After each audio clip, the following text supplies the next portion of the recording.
Joining us now is Chief Economist at the IPA, Adam Creighton. Adam, great to see you. Thank you for joining us. The US Trade Office has just raised fresh concerns about its trade relationship with Australia ahead of an expected tariff announcement this week. Now, we know that Anthony Albanese has been forced to defend his relationship with President Donald Trump amid fears of further tariffs against Australia. So we know that Donald Trump is going to reveal the next round of tariffs this week, which he's calling Liberation Day. What can we really expect? What's your sense and feeling about it? Yeah, well, certainly the US Trade Representative did issue a report that looked at things that the US doesn't like very much about Australia's economic settings, and that included our pharmaceutical scheme, the news bargaining code. But actually, the list was pretty short compared to things that the US did not like about other countries, Canada and Mexico. So it may well be that we escape relatively lightly from this second round of tariffs that, as you say, we are going to see at some point over the next few days. But I think the biggest issue to think here is that even if further tariffs are put on Australian exports to the United States, it's really not the end of the world. Of course, it's not welcome. We don't want it, and it's a shame it's happened. But it's not going to crush the Australian economy. What is crushing the Australian economy is our own domestic policy settings, such as all of the restrictions and all of the energy and renewable energy rollout on our manufacturing sector and our mining sector. So that is the far larger problem for our industry, not 10 or 15% tariffs that may or may not be put on some Australian exports to the US. Absolutely. Look, Donald Trump has spoken about his relationship, I guess, with Vladimir Putin. He says that he doesn't believe that the Russian president will be going back on his word, and he has signalled really that he trusts that Putin will do the right thing as he attempts to hash out a peace deal with the Russia-Ukraine war. This is what Donald Trump has had to say. No, I want to see him make a deal so that we stop Russian soldiers and Ukrainian soldiers and other people from being killed, but mostly it's Russian and Ukrainian soldiers. They're losing at least 2,500 human beings, beautiful human beings, a week, and I want it to stop. What's your assessment of where this is at the moment? Does what Donald Trump has had to say, does it give the world confidence that peace can be achieved? Well, certainly one of Donald Trump's core election promises was to try to end this war, and it seems that he's trying to do that by applying pressure to both the Ukrainians and the Russians. He's used pretty strong language in recent days. He said, I think he's quote unquote pissed off with Vladimir Putin, that he's very angry that seemingly the Russian leader is not accepting various peace proposals that have been put forward.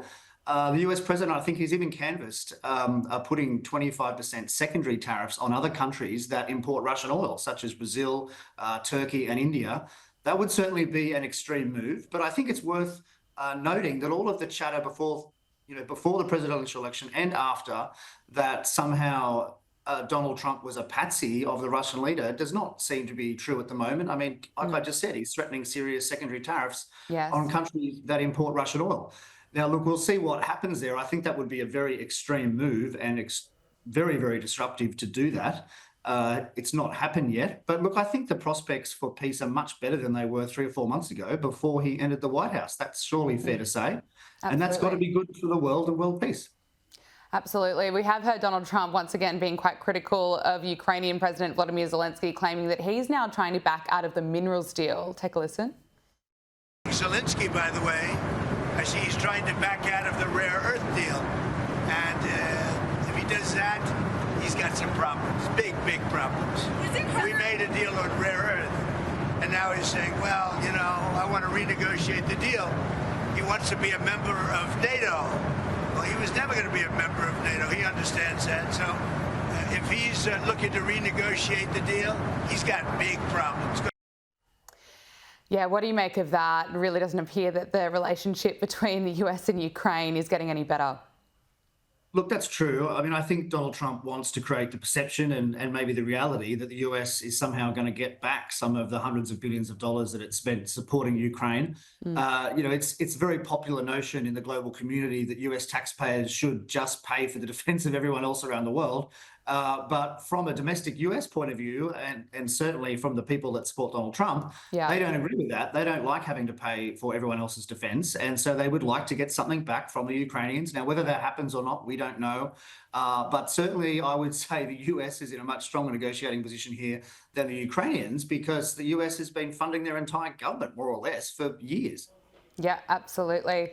Let's talk about DOGE. Elon Musk says that cutting $1 trillion in federal spending is quite achievable without affecting core services, and he's vowed that Social Security recipients will receive more money as a result. Here he is. Sort of at a high level, you should think of this as we want to reduce the spending by eliminating waste and fraud, reduce the spending by 15%, which seems really quite achievable. The government is not efficient. And there's a lot of waste and fraud, so we feel confident that a 15% reduction can be done without affecting any of the critical government services.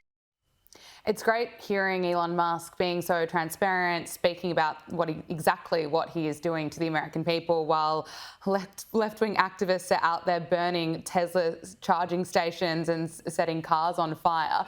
But let's talk about DOGE. There are concerns that this could shock the economy. What's your assessment?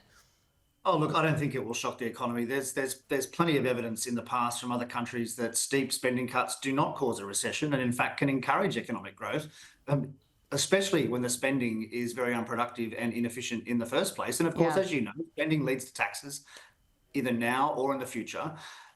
It seems eminently reasonable to me that the US government could shave 15% off its spending without really affecting services. There is extraordinary bloat in every government, including in Australia's, of course, and we should have some sort of DOGE-like committee here, I would argue for. But remember, the US has shocking fiscal issue. I mean, it spends $7 trillion a year and it raises $5 trillion in taxes. It's got a $2 trillion deficit every single year. That can't go on. Something has to change, and taxes there are already very high. So I think spending is going to have to come down. Looking at polling over in the US, new polling shows that Donald Trump's immigration policies have surged in popularity. A new CBS News poll shows that 58% of people approve of the Trump administration's program to deport illegal immigrants in the United States. Now, Trump's overall job rating is split with the 50% approval rating, which is still pretty high, but let's take a look at the analysis. This is a story about balance, and the things that are going well in the public mind for him is his handling of immigration, which is still net positive, and his deportation program is still net positive and popular. That's a pretty strong result for someone that's, been in for a couple of months now. You'd expect that there was a honeymoon period when he first started, but that the numbers are still very strong for Donald Trump.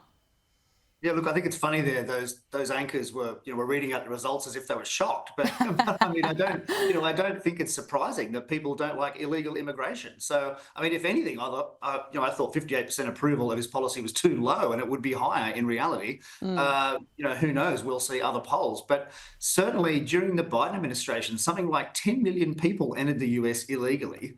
It's an extraordinary number. It's hard to fathom, actually, and quite understandably huge pushback. And Trump is trying to rectify that, and it's very popular. That's not really a shock to me. The question is whether he'll be able to keep it up. It's very resource intensive to find people and then send them back to their own country, especially when you're talking numbers in the millions.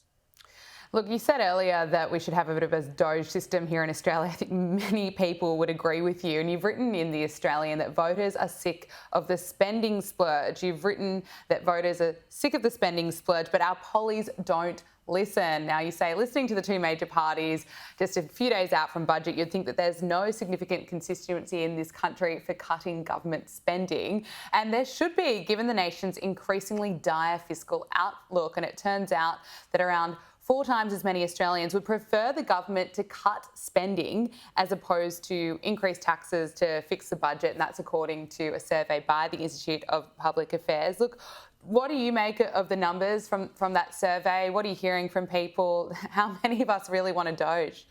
Yeah, well, look, I think it was a pleasant surprise to us actually at the IPA that so many people, I think 57%, said that we should cut spending rather than increase taxes to fix the budget. So there is a constituency out there for more frugality.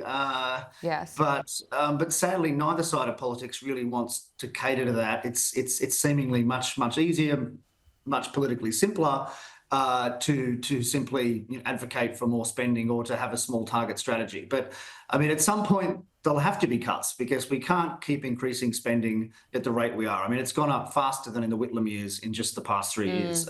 Not enough people know that.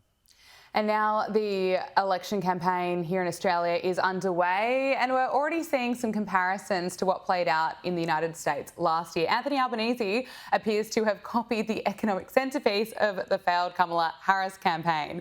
Labor is promising to make supermarket price gouging illegal. This is what he had to say. If you've ever felt ripped off at the supermarket, this one's for you. Labor will make supermarket price gouging illegal, so you're not paying more than you should. Taking advantage of people when there's not enough competition is just not on. Right now, there are no laws against excessive pricing, but we have your back and we're going to fix it, so you get a fair deal at the checkout. Authorised by Anthony Albanese, LP Canberra. Supermarket giants Coles and Woolworths have pushed back against this and noted that despite this inquiry, there's essentially no evidence of price gouging. What do you make of Anthony Albanese copying Kamala Harris? Yeah, look, well, I spent last year in the US and I covered the US presidential election. And when he announced that, I thought, hang on, that's exactly the same as what Kamala Harris said. I actually went to the launch of that policy. And look, it didn't work. Obviously, she lost, but it's just part of a pattern of governments trying to blame the inflation that they caused on the private sector. That's exactly what's happening. And they choose supermarkets because Australians go to supermarkets, most days, many days. They're familiar with them. But the reality is the profit margins of supermarkets are very, very low, something like 2%. There's no evidence of any gouging. And even if there was evidence of gouging, the government, it's very, very hard to prove. And these sorts of laws can just make the situation even worse than it currently is. But anyway, it's a silly policy, and let's hope not many people will fall for it. Chief Economist at the IPA, Adam Creighton, thank you so much for your time. Great to talk to you. Thanks, Gabriella.